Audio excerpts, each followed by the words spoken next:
Only one NHL team can say they've never lost a playoff game. The Seattle Kraken are now 1-0 after shocking the hockey world, defeating the defending Stanley Cup champion Colorado Avalanche in Game 1 of their first-round series, giving the second-year franchise its first ever playoff victory. Joining us now to talk about that and the business is Seattle Kraken CEO Tod Leiweke.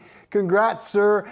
Is this happening even ahead of your own optimistic timeline? Well, I hadn't really thought about us being the only team to be undefeated in the playoffs, but I'll take it. We began this journey some years ago, and we really had an amazing challenge of trying to fix the arena situation in Seattle. And it had really been a challenge for many, many, many years. At the end of the day, a privately financed facility fixed it. It's the most sustainable arena in the world. We argue that it's the most beautiful arena in the world. And it's home to the Seattle Kraken. And I think the players have fallen in love with our city and playing for this team. And thus, we've made the playoffs in our second year. All right, so let's zero in on that arena, Climate Pledge Arena. You're home to some massive corporations, Microsoft and Starbucks and Amazon, just to name a few. How about Boeing? So why name it Climate Pledge Arena and not get several $1 million a year on that licensing name there? And how is that arena rebuilt, not just a team, but a city?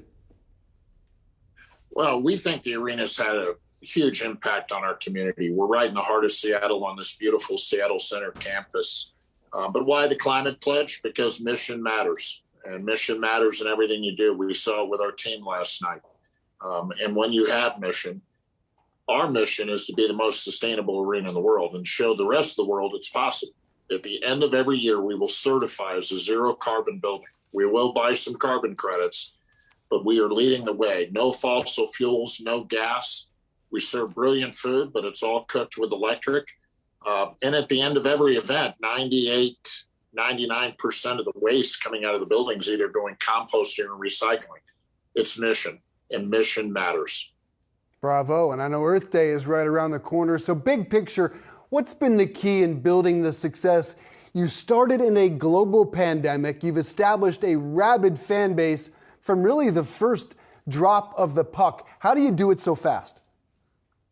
Well, I've been in sports my whole life. I've had a really fun career, but never would I have ever thought that we would have launched this team in the midst of a global pandemic. And many, many, many people dealt with it. It impacted many businesses, but starting something of this magnitude in the midst of a global pandemic, our fans showed up, but they really were muted with masks on. Kids couldn't come to games. Players couldn't meet other families. It was an enormous challenge, but big ideas sustain themselves even in the most challenging times, and that's really what happened for us. This is an idea whose time has come. We're proud of what we've done in Seattle, and it's not just on the ice. It's a lot of community activism and things like the Climate Pledge and our work with youth, homeless youth. We've really chartered this team to be a community activist, and we're super proud of the results early on. Yeah, you mentioned you've been around sports a while. Indeed, you held that role at the Tampa Bay Lightning. You were the CEO of the Seattle Seahawks, the CEO of the NFL, part owner of the Seattle Sounders. What's the common thread there among those experiences, and what's the lessons you've learned that you applied here with the Kraken?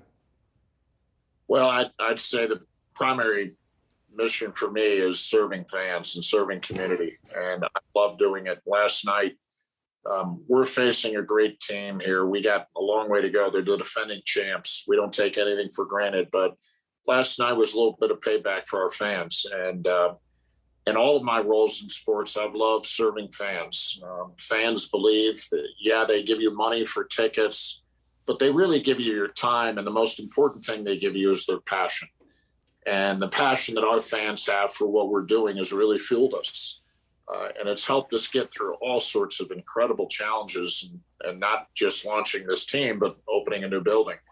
And I have that great passion for serving fans, and we're on the way to doing that here. You also want to serve fans in an entirely different sport, albeit the same arena.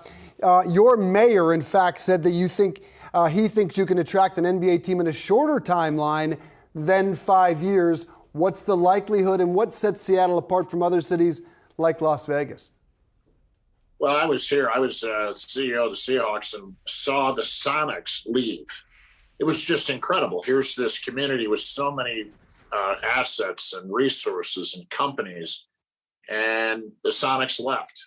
And that really, the root cause of that was the arena situation. Government wasn't going to fund a new arena.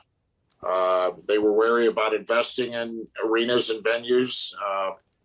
And so it took a private sector solution. And we invested $1.2 billion in partnership with OVG. And actually my brother, and his incredible vision that the historic arena there, the Seattle Coliseum, which was built for the World's Fair in 1962, could indeed be saved. Many people said it couldn't. Other engineers said it could. We chose to listen to the people that said it could. And now anything's possible. And that's not only home to the Kraken, it's home to the Seattle Storm. We're so proud of our partnership with the Storm. It's home to amazing music. And if you believe in the business you're in, which I do, we bring joy to our community.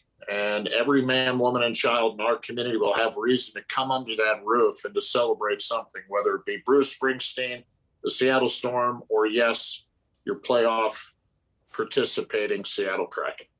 Sounds pretty good. It does, unless you're a Denver native and a fan of Sakic and Forsberg and Waugh. It was a tough one last night for me, Todd. Are you a Denver guy? I'm a Denver native and an Avalanche fan. Let me tell you, it's easy being an Avalanche fan. It's been remarkable what Joe Sakic's done here with the team.